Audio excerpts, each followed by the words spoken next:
volta com o programa Ponto de Vista. A entrevistada de hoje é a doutora Nelly Freitas, ela é delegada da Polícia Federal do Amazonas, está lotada na Delegacia de Imigração. Doutora, muitas pessoas não sabem, mas Tabatinga, hoje, você já pode fazer o seu passaporte, tirar o seu passaporte em Tabatinga. Exatamente, Rodrigo. A delegacia de Tabatinga já faz. Era um pleito antigo da população, porque aquela população dali tinha que vir para Manaus para tirar, ou a outra opção era atravessar e ir até a Colômbia, em Letícia, e fazer o seu passaporte no nosso consulado lá. Então, já tem mais ou menos um ano que Tabatinga já está fazendo o passaporte, também o prazo de entrega dele é em 7 dias. E é tudo igual, mesmo sistema online, pela internet, com a mesma comodidade. E resultados em números, como é que está a situação de Tabatinga? Olha, a demanda é grande relativo àquela região. Como para ir à Colômbia não precisa do passaporte, basta que a pessoa possa ter também com a sua identidade, mas nós temos pessoas de outros países ali, ou que vão para a Colômbia e da Colômbia vão partir para outros países. Então a gente tem essa demanda pelo documento. E no caso do estrangeiro que é residente no Brasil, como é que ele faz para tirar esse passaporte? Olha, o passaporte para estrangeiro não é para aquele residente no país, tá? O passaporte para estrangeiro é para aquela pessoa, vamos supor, o apátrida que está aqui no país, reconhecido como apátrida. Vamos supor que ele vire um doutor e seja convidado para dar uma palestra fora do país, mas ele é apátrida. Quem vai dar esse documento de viagem para ele? Então, esse é o caso. Vamos supor também outro exemplo, um refugiado que está aqui no Brasil e ele precisa ir ver um parente ou dar uma palestra fora do país também. Então, são casos específicos. Mas aquela pessoa, o simples residente no país, ele não tem direito ao passaporte para estrangeiro. É diferente do naturalizado. Se aquela pessoa aquele estrangeiro, aqui residente, vier a se naturalizar, aí sim ele passa a ter. Por quê?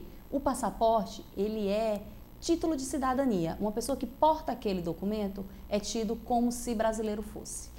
Muitas pessoas não sabem. Antes de fazer uma pergunta que eu tenho uma dúvida grande, eu vou perguntar o que é o laissez-passer, que muita gente que está em casa não sabe. Vai achar que eu estou fazendo firula aqui no programa. Não. É o seguinte, o passaporte é apenas um dos tipos de documento de viagem. Então, nós temos passaporte, nós temos o passaporte para estrangeiro, que a gente citou anteriormente, e nós temos também o laissez-passer. O laissez-passer é para cidadãos de países que o Brasil não reconhece. Então, vamos supor, aquela pessoa que está em Hong Kong e quer vir ao Brasil. O Brasil não mantém relações diplomáticas com Hong Kong, porque não reconhece como país por conta da China. Então, essa pessoa não vai poder vir ao Brasil? Claro que vai, mas nós não reconhecemos o passaporte de Hong Kong, porque Hong Kong para o Brasil não é país. Então, ele vai ter um laissez-passer, ele vai procurar uma embaixada brasileira e vai ter direito a um laissez-passer. Esse sim documento, ele vai poder vir ao Brasil, porque foi um documento emitido por uma embaixada nossa. Então, é mais um tipo de documento de viagem. E o Departamento da Polícia Federal é responsável pela emissão desse documento? Sim. Vamos supor que esse mesmo cidadão de Hong Kong veio ao Brasil. Chegou aqui, ele se encantou lá no Rio de Janeiro e deu um mergulho com o laissez-passer no bolso. Ele perdeu o seu documento. Como que ele voltaria? Então, nós aqui na polícia faremos um laissez-passer para que ele retorne ao seu país. Além dessa situação do laissez-passer, quais os maiores problemas de estrangeiros que vêm para cá, para o nosso país?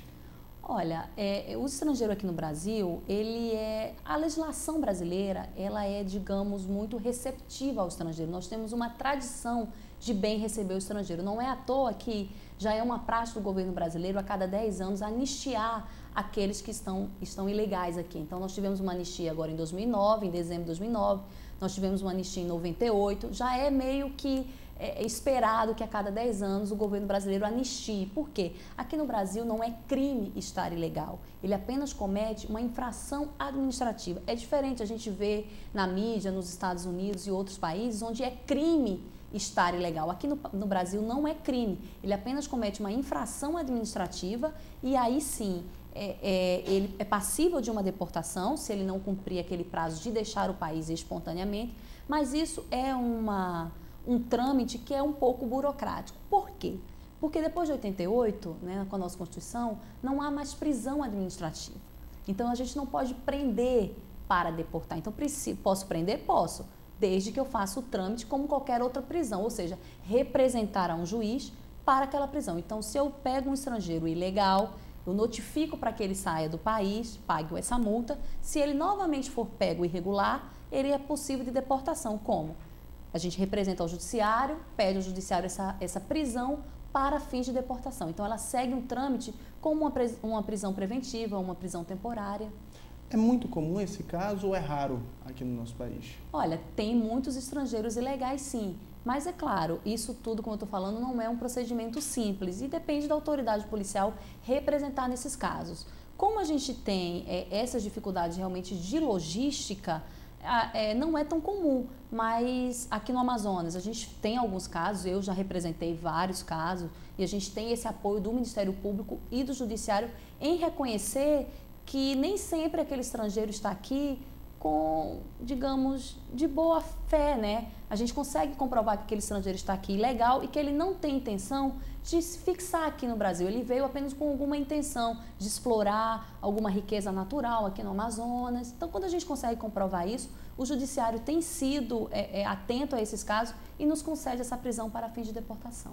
Muitas pessoas que viajam para os Estados Unidos reclamam muito daquele problema que as pessoas acabam sofrendo no aeroporto em virtude do problema de 11 de setembro.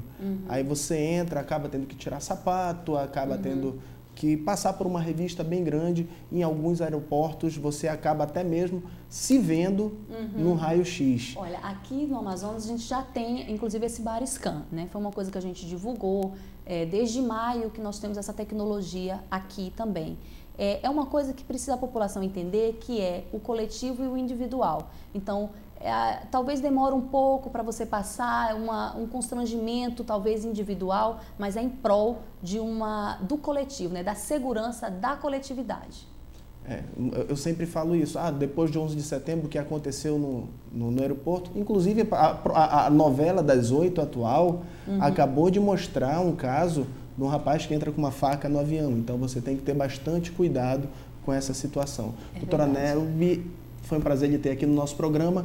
E considerações finais para aquele telespectador que quer ir visitar a Polícia Federal. Muita gente morre de medo da Polícia Federal, mas não, olha, dê um recado para esse meu último recado é exatamente que a pessoa se antecipe, entre na internet, faça o seu formulário, já nos procure e tenha o seu passaporte. Não deixe para aquela última hora lembrar que quer ir para Margarita, que é uma coisa que 90% dos passaportes que nós emitimos é para quem está aqui no Amazonas, é para quem está indo para aquela praia. Então, antecipem, procurem antecipadamente tirar o seu passaporte para que sua viagem seja tranquila. Muito obrigado, doutora Nelby. E agora ficamos com a voz de Sileno. Um abraço e amanhã eu estou de volta. Tchau, tchau.